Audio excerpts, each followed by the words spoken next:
Does this shirt look like a failure or a success? A lot of people love this shirt. It's got some really interesting muted colors. It's got some flow. It's a pretty cool shirt. But for me, this was a failure.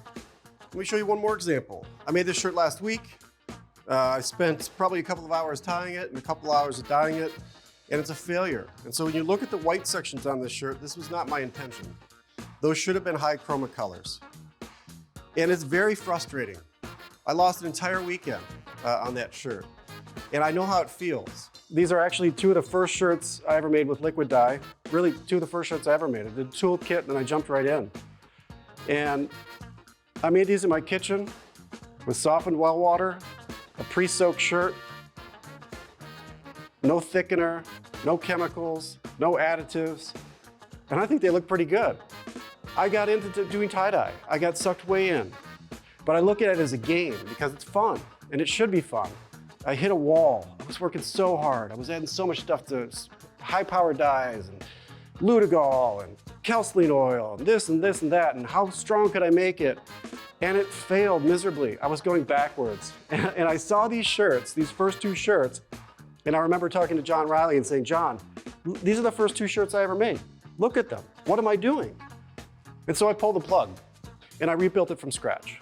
And what we're doing here today is built off the backs of giants. The likes of Paul Kenney, Paula Birch, Mr. Tie-Dye. They all worked to elevate this art form by publishing information, to try to make it fun and easy. And a lot of what we're seeing here today, my work and a lot of other artists, are built upon their backs and their work.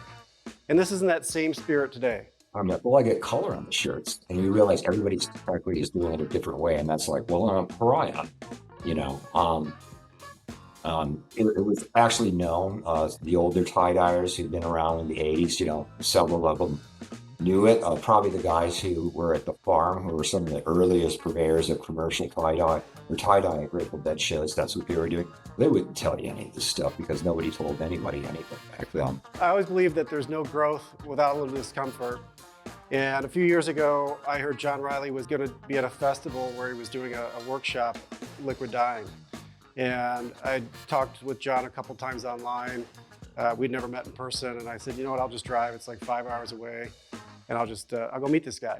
And so I met John. I remember doing a seminar of a trip style. I was doing a lot of irrigation at the time and being completely like off balance, and I was like paralyzed. And anyway, I sparked it up with John. I went to that seminar. We've actually developed a pretty good relationship over the years, and John's been fun because he's been there recently with me, and we can talk about this stuff, and I can challenge him because it's really hard to change and to grow and to try something else. And John's work was fantastic. And funny enough, John is with us here today. John. Hey, Brent. Thanks for having me out. Glad to be a part of this. How have you found what we've been working on in this framework?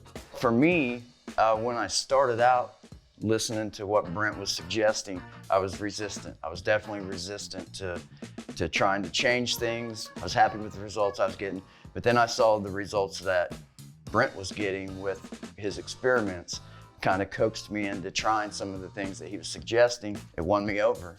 The results, what I'm getting now is high chroma color, the brightest, most vivid color, detail, and the control over the piece is the big thing. I feel like I'm really in control. I feel like I'm driving the car. Like every time I dye something, it's not an experiment anymore. I feel like I'm really creating something expressive. It's been fun to watch. John's going to share some great stuff with this series. We're excited to be here with you. And now we're going to show you the foundations of what all this is built off of.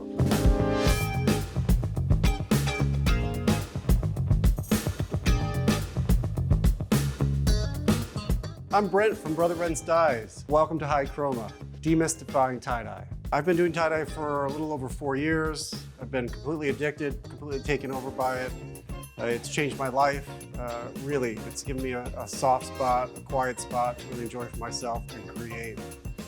And I've been working really hard over the last few years to really try to understand how to make it do what I have in my brain and my vision for what I think is possible. And for the last 9 months, John Riley from Trip Team Tie-Dye and myself have really been pushing the boundaries of understanding and kind of refining everything that goes with it. We thought about what do we do with this great information that we have. Rather than us just having this information and making our tie-dye improve and be high chroma, we want to share it with you. And it's really based off the foundation of predecessors that came before us. We want to share that mentality and really try to improve tie-dye and raise awareness and understanding and try to bring a lot of fun back into it. I think at that point, tie-dye can continue to evolve and continue to improve in your eye and people's understanding of it and appreciation for it as art, because that's how we see it. This is a working studio. It looks fantastic here today, but this is actually my garage. You're gonna see us do unscripted experiments. I'm terrified, but we wanted to make sure that you understand that we're real people, that we're using this, that we're still developing it. And I'm sure we're gonna have some failures, but really what we wanna make sure is we hit that foundation for you and understand really what is required from a foundational basics perspective, and then we'll teach you some more advanced concepts. It's fiber, it's liquid, it's activation, and it's cure. And so if you're a baker, you know, the best bakers in the world, they measure by weight because it's not chance. And if I make chocolate chip cookies with a pinch of this and a pinch of that, I might make it right once in a while, but chances are I guarantee you it's not gonna be consistent. And so we're gonna try to make that foundation consistent because everything else is built upon it. The science is solid, and we're gonna show you exactly how to do it. The first step of that is fiber.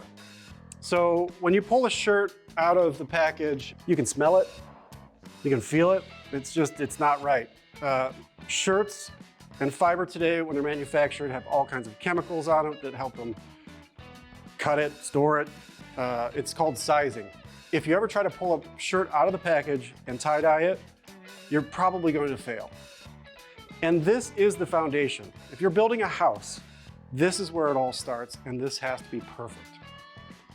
So never pull a shirt out of the package and try to tie-dye it. There are PFDs out there prepared for dyed. Maybe 8 times it'll work, 2 times it'll fail. So why take the chance? That is the foundation. So I'm gonna show you how to start with fiber. And with fiber, what you wanna do is remove every impurity that's in that shirt.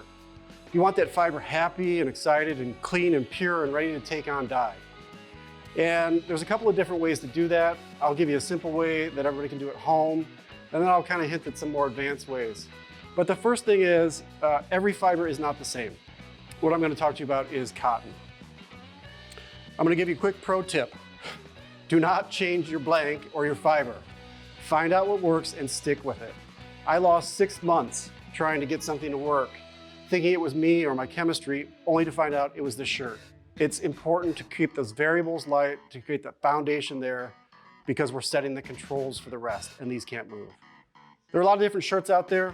It's my belief that it needs to feel as good as it looks, that energy needs to continue through, so I'm particular about it. I'm kind of a princess when it comes to t-shirts, and I've tried them all.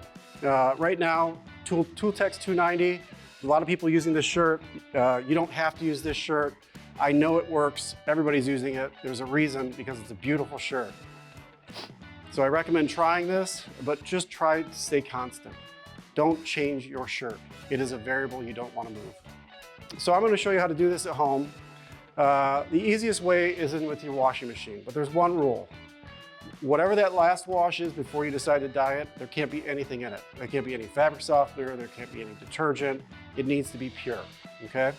I learned that lesson as well. I used to for some reason, do a last load that had soap in it, only to learn that that was not a great idea. I was getting resist from the soap. So most shirts, these Tooltex, you can get them done in your washing machine. Load them in there, don't overload them. Put 5, 6, 1, but don't overload it. Put it on a hot wash, your standard detergent. Blue Dawn works wonders for everything. You can put a little Blue Dawn in there and call it a day. You don't need to overcomplicate it. You don't need Centrapol. You don't need the chemicals that are selling in the market. Just give it a wash. Don't dry it, leave it in the washing machine. And you want to do all these on hot cycle. Maybe you want to add an extra rinse cycle, but it's got to be hot water. The next step is leave it in there. You don't need to dry it. Leave it in there, put a cup of soda ash, a hot wash, and that'll fix most shirts. I personally don't dry my shirts after that. I don't want any contamination. I don't want there to be a chance that there's fabric softener in the dryer. So I don't even dry mine. I let them air dry because I also want, there's a feel, right? And you can tell that this fabric is ready to go. Everything we're going to show you today is not pre-soak. Pre-soak is a great way to get started. It's very easy, very convenient. You put it in soda ash, you soak it, you dye it. You don't have to deal with all of this. This is not that, right? So we're going to take it to a little bit more advanced. We're going to apply the soda ash later. We'll tell you how, but we're not going to apply it before the dye.